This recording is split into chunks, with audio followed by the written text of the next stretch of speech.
حضرت حسن بصری رضی اللہ تعالی عنہ رو رہے تھے اور کسی نے پوچھا کہ آپ رو کیوں رہے ہیں؟ فرمایا کہ مجھے اللہ کی بے نیازی سے ڈر لگتا ہے، وہ اگر جہنم میں ڈال دے تو اسے کون پوچھنے والا ہے۔ اللہ اکبر۔ تو نیکی کرنے کے باوجود بھی ڈرتا رہے اور اس کی رحمتوں کے لیے ملتجی رہے کہ مالک تیری رحمت سے ہی کرم نوازی ہوگی اور میں راہی جنت ہوں گا۔ عدل کریں تے تھر تھر کمبن اچیاں شانہ والے، فضل کریں تے بخشے جاون میں ورگے منہ کالے۔ تو اس کے فضل سے ہی بات بنتی ہے۔ تو فرمایا مگر اصحاب یمین فی جنات، وہ باغوں میں ہوں گے، یتساءلون عن المجرمین، وہ مجرموں سے سوال کر رہے ہوں گے۔ یہ جنت کے اونچے مقام پہ ہوں گے اور ایسے مقام سے ان کو جہنم دکھائی دے رہی ہوگی۔ اللہ ان کے قوا اور ان کی صلاحیتوں کو جنت میں فزوں تر کر دے گا۔ مقربین بارگاہ کی صلاحیتیں باقی لوگوں کی نسبت اللہ فزوں تر فرما دیتا ہے۔ آپ نے قرآن مجید میں یہ بارہا پڑھا کہ حضرت سلیمان علیہ السلام نے کتنے میل دور سے چیونٹی کی آواز کو سنا بھی اور اس کے مفہوم کو جو وہ کہہ رہی تھی سمجھا بھی۔ تو یہ صلاحیت ان کو عطا کی گئی۔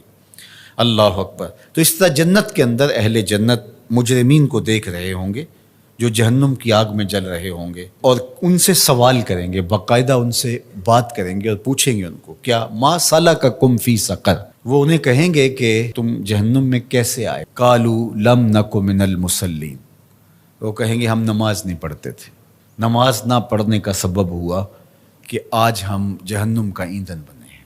وَلَمْ نَكُ نُطْعِمُ الْمِسْكِينَ، اور ہم مسکینوں کو کھانا نہیں کھلایا کرتے تھے۔ عبادات یہ اللہ کا حق ہے جو بندے کے اوپر لازم ہے، اور ہم نمازوں کی کثرت اور دیگر اعمال خیر کی بجا آوری سے اپنے معاشرے کے دکھی، لاچار اور مجبور لوگوں سے اپنی نظریں نہیں ہٹا سکتے کہ ہم تو میاں پنج گانہ نماز پڑھتے ہیں، کسی کو دکھ نہیں دیتے، اذیت نہیں پہنچاتے، تکلیف نہیں پہنچاتے، کافی ہمارے لیے۔ تو وہ کہیں گے ہم نماز نہیں پڑھتے تھے اور مسکینوں کو کھانا نہیں کھلاتے تھے۔ چلو یہ تو نماز بھی نہیں پڑھتے تھے، یہ ان کا ایک جرم، اور دوسرا جرم کہ وہ مسکینوں کو کھانا نہیں کھلاتے تھے اور جہنم کی آگ میں جل رہے ہیں۔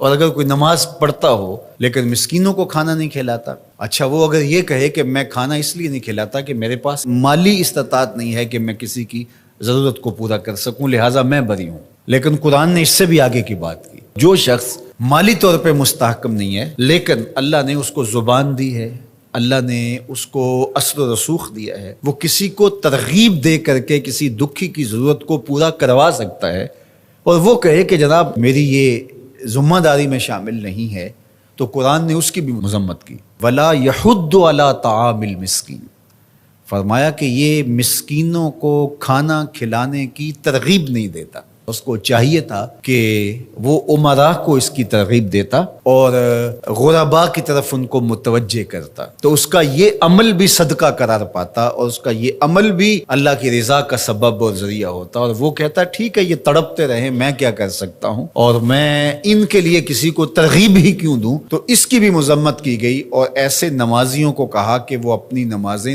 دکھاوے کی نمازیں پڑھ رہے ہیں، انہیں نماز کے فلسفے سے ہی آگہی نہیں آئی۔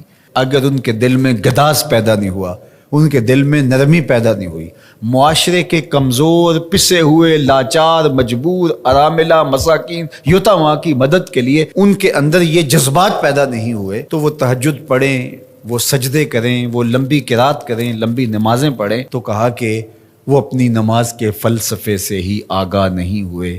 نماز کا عملی نتیجہ یہ تھا کہ وہ ضرورت مندوں کی ضرورت کو پورا کرتے، ان کے پاس اگر مالی استطاعت ہے تو اللہ کے دیے ہوئے اس مال سے، اور اگر وہ مالی استطاعت نہیں رکھتے تو اللہ نے ان کو جو دیگر صلاحیتیں بخشی ہیں ان سے وہ تحریص دلاتے، ان سے وہ ترغیب دیتے، اور ان کے کہنے سے کسی دکھی، لاچار، مجبور کی ضرورت پوری ہو جاتی۔ تو یہ ان کو کرنا چاہیے تھا۔ حضرت سیدنا شیخ عبد القادر الجیلانی علیہ رحمہ و رضوان فرماتے ہیں آدھا فقر برہنہ بدن لوگوں کو لباس دینا اور بھوکوں کو کھانا کھلانا ہے، باقی عبادات، نیکیاں، چلے، مراقبے، ریاستیں، یہ جو کچھ ہے یہ آدھا ہے۔ صرف آدھا فقر بھوکوں کو، لاچاروں کو کھانا کھلانا ہے، لوگوں کی ضرورتوں اور لوگوں کی احتیاج میں ان کے کام آنا ہے۔ اللہ اکبر۔ تو درویشی، تصوف، فقر، اس کا آدھا حصہ مخلوق خدا کے ساتھ نرم دلی سے پیش آنا اور ان کی ضروریات کی تکمیل کرنا۔